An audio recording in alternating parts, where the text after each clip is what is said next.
If it was not clear prior to Tuesday night, we are entering a period of the WWE calendar where less emphasis is placed on title feuds and more time is directed to random groups preparing for the company's annual elimination match pay-per-view Survivor Series. Though the event is not for another month, WWE spent the week setting the stage for the big show, especially on SmackDown Live. The biggest storyline coming out of Hell in a Cell, Sami Zayn's change of character, was featured in the opening and closing segments of Tuesday night's show. Sandwiched between was a challenge that will certainly turn into a champion versus champion match at the November PPV event. Check out what went down Tuesday night on SmackDown Live below. Big fan of WWE? Be sure to subscribe to my podcast In This Corner with Brian Campbell, where I break down everything you need to know each week. Sami Zayn completes his heel turn. SmackDown opened with General Manager Daniel Bryan hitting the ring to a tremendous ovation in his home state of Washington and calling out Sami Zayn to explain himself. Zayn said he was attempting to take back control of his career and then took a shot at Bryan by explaining how he was still an active wrestler with a shot to be great, whereas Bryan's time was over, and aided greatly by the fans, which never had Zayn's back. "I don't care anymore, and it feels amazing," said Zayn of the fans, before telling Bryan that if he had worked smarter and not as hard he may not have had to medically retire and now be a housewife. Kevin Owens came out and said Bryan was worse than a housewife as he's now a hypocrite and part of the WWE authority. "There's only one word for a person like that," added Zayn, "sellout." That led to Bryan leaving the ring and promising the best friends he was going to find someone to punch them in the mouth. Bryan set Randy Orton and Shinsuke Nakamura to face Owens and Zayn in a main event that lasted nearly 30 minutes between entrances, commercials and the match itself. With the referee distracted by Owens, Zayn hit a blatant low blow on Orton, dropped him with the Helluva Kick, and earned a 1-2-3 victory in the middle of the ring. Backstage, Zayn and Owens taunted Bryan and asked what he had in store for them next week. Bryan said he would not be making that decision. Instead, Commissioner Shane McMahon would be back to pick their opponents. Before going off the air, WWE showed Orton and Nakamura stewing while watching the replay with Zayn and Owens returning to the stage to taunt them. "We are SmackDown Live, and there's nothing anybody can do about it," Owens said. "My name is Kevin Owens, this is Sami Zayn, and he is my best friend. Hug me. Hold me tight." Credit Orton for doing the job here. Quickly, in regards to the match, it's clear WWE is setting up these four on opposite Survivor Series teams. On to the angle, Zayn did a much better job this week coming off as disgruntled and a legitimate heel alongside Owens. The promo to start the show got him 75% of the way there, and the finish to the match along with the backstage promo turned it to 100. This is a welcome change of direction for the Zayn character, and he works great with Owens, as is to be expected considering their long-lasting friendship. WWE is going all in on Survivor Series storylines, so it will be interesting to see how they move forward with both Owens and Zayn coming out of that show in 4 weeks. Jinder Mahal makes a major challenge.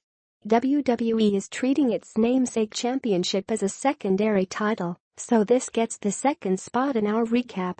Fresh off his 5-star tour of India, Mahal said he has beaten anybody worth beating on SmackDown, 2 people, Randy Orton and Shinsuke Nakamura. Fans started a long overdue "You can't wrestle" chant, and Mahal said he had no choice but to beat the most dominant force in WWE. He then officially challenged Brock Lesnar to a champion versus champion match at Survivor Series. "I want all you people to kiss my feet when I prove that the beast can be slayed.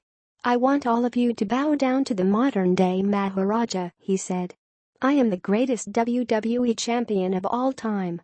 That brought out AJ Styles, who said he did not care about Mahal challenging Lesnar, but rather claiming there was no worthy competition on SmackDown, a phrase Mahal repeated before calling Styles a loser. Styles then challenged Mahal for the WWE title, which Mahal called a joke. Styles responded by taking down Mahal and the Singh brothers and clearing the ring. After the commercial break, Mahal said Sunil Singh would challenge Styles in his honor next week, a match Bryan agreed to. Lesnar will respond to Mahal this Monday on Raw, pitting Mahal against Lesnar at Survivor Series, assuming Lesnar accepts, which he will, is an interesting development. On one hand, it's a good way to get the champions on the show, while leaving the main eventers for the two brands to fight in their own elimination matches. On the other, it will be another pay-per-view, one of WWE's 4 majors, without a meaningful world title match or change. With so much time until the event, injecting Styles now makes sense as he should be the one to eventually take the strap off Mahal. But how they will go through 4 weeks of TV without it culminating in a title match between the two is something to ponder, especially because the next SmackDown PPV is not until another month after that. What else happened on SmackDown? Charlotte Flair, Becky Lynch and Naomi Death. Natalya, Tamina Snuka and Lana via submission. Lana got extended time in the ring and looked awful. Flair tapped her out with a figure 8. Sin Cara Death. Baron Corbin via countout. Prior to the match, Corbin teased Sin Cara with a United States title shot, but instead said the US Open Challenge was officially closed. Sin Cara got one over on Corbin after a splash from the top rope to the outside surprised Corbin, who was unable to get back into the ring in time. Chad Gable and Shelton Benjamin interrupted promo by the Usos. Just as the Usos were putting over their incredible year, Gable and Benjamin promised there would be a title change soon after winning the #1 contendership last week. They then pretended to show the Usos respect and shake their hands, only to pull their palms away. Sigh. Bludgeon Brothers Vignet, Luke Harper and Eric Rowan were standing in the woods in their new gear and once again cut a short promo. They then slammed their Viking hammers into nothing and grunted. It was bad again. Tom Phillips is on assignment. Michael Cole filled in on commentary and repeated this phrase twice during the show. It appears Phillips will not be on for a couple weeks. Whether it's an angle or not remains to be seen. Pulp Fashion, Fashion Files, Breezango and the Ascension star again in a series that is quickly getting to become trite. Less funny moments this week than any prior. Dolph Ziggler Death.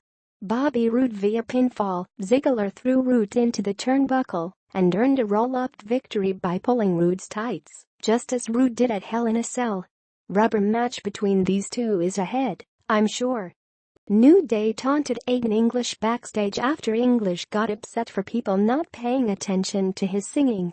Rusev broke up the New Day fun by claiming it was actually Rusev Day, so New Day celebrated by playing the trombone and dancing. Rusev Day is not a joke, Rusev said, cutting off a singing English.